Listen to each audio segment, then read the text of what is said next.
Vous vous apprêtez à emménager à Marne-la-Vallée, donc vous allez acheter un logement, un appartement, une maison, c'est un gros investissement et donc vous vous préoccupez de beaucoup de choses, notamment de savoir s'il va y avoir des nuisances, et notamment des nuisances sonores. Vous regardez, est-ce qu'il y a un train, est-ce qu'il y a une autoroute, est-ce qu'il y a le RER? Première chose qu'on voit. Alors pour les avions, c'est plus compliqué parce que les avions, ça ne se voit pas. On va se préoccuper des avions si on a un aéroport à proximité.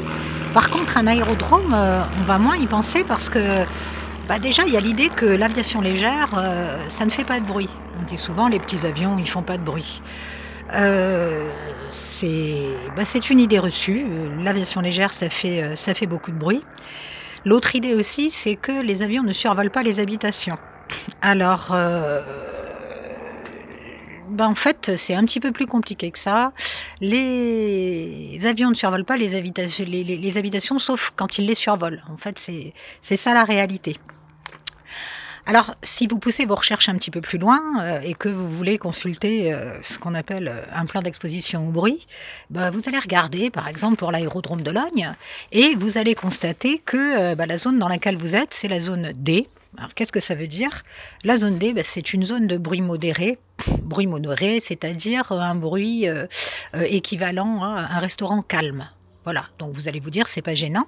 En plus, cette zone D implique que les personnes qui vont vous vendre le bien ou l'agent immobilier ne sont pas du tout tenus de vous tenir au courant de cette nuisance parce que la nuisance n'est pas reconnue comme nuisance. Donc, comme c'est une non-nuisance, on ne vous dira rien.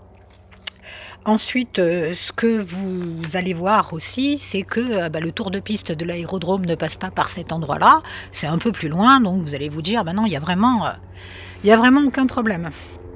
Ce que vous pouvez vous dire aussi, c'est que, alors ce qui se passe ici, par exemple, vous voyez qu'il y a des survols quand même très fréquents et bruyants, que c'est une anomalie et que cette zone-là, on a construit des maisons et ça ne se reproduira plus. Alors ça aussi, c'est une erreur. Vous voyez, par exemple, si je prends le pavillon d'en face, là, vous voyez qu'il y a sur la porte un permis de construire, et c'est un permis de construire pour 3 maisons de ville qui vont être construites à la place de ce joli pavillon qui va être démoli.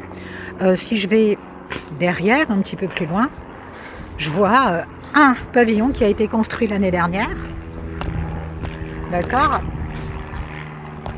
Et des constructions comme ça, oups, il y en a un petit peu partout dans le quartier, et avec le Grand Paris, en fait, c'est pas ce qui manque, hein. Il y en a de plus en plus.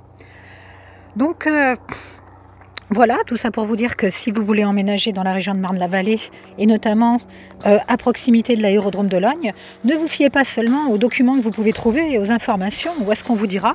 Il faut vous rendre sur place et venir le week-end et venir écouter vraiment ce qui se passe. Parce que personne ne vous donnera l'information. Et en plus, ils sont absolument en droit de ne pas vous la donner. C'est ça qui est merveilleux. Donc, écoutez, tous ceux qui ont la chance de ne pas subir les nuisances de l'aérodrome, je leur souhaite un bon week-end. Et puis pour tous les autres, les riverains, je vous souhaite bon courage.